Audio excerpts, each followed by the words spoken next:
আমার লাশ কিন্তু জাতীয়, এ দেখে আমার রক্তের সঙ্গে মিলে গেছে। যারব সন্তান তো ওই খানকির ছেলে। এই সার্টিফিকেট আপনার কাছে আছে? একদম অবশ্যই। ওইদুল তোমার জন্ম? একদম, ওর মার সঙ্গে তো আমার প্রথম পরিচয় তো সোনাগাছির থেকে।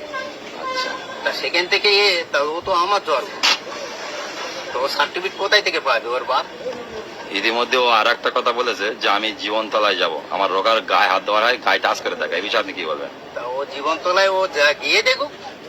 ও যদি জীবনতলায় যায়, তা আমরা এখান থেকে একটুকুনি কাঁটাটুলোর তলায় যেতে পারবো না? ও প্রমাণ দিয়ে আসবো আমরাও গিয়ে একটুকুনি।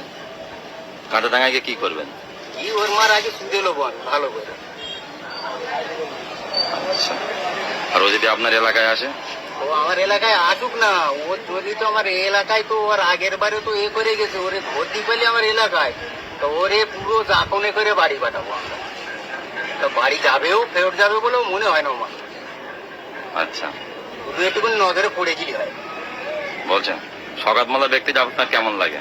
শওকত মোল্লা নিঃসন্দেহে ভালো মানুষ, ও মানুষের জন্য কাজ করে। আর ওর যে শওকত মোল্লার এমন খানকির ছেলে নিজেই যারও সন্তান, ওর বাপ আমি। চিত্তরঞ্জনে যখন ওর মার রক্ত রিপোর্ট করতে গেছিল, ওর বাপ ওখান থেকে ডাক্তার যখন রক্ত পরীক্ষা করে দেখে যে ওর বাপের রক্ত ওর মার সঙ্গে ম্যাচ খায় না, তখন ওর বাপ তো ওখান থেকে মুখ কালো করে বাইরে বের গিয়েছে, আমার লাশ কিন্তু জাতীয়, এ দেখে আমার রক্তের সঙ্গে মিলে গেছে। যারব সন্তান তো ওই খানকির ছেলে। এই সার্টিফিকেট আপনার কাছে আছে? একদম অবশ্যই। ওইদুল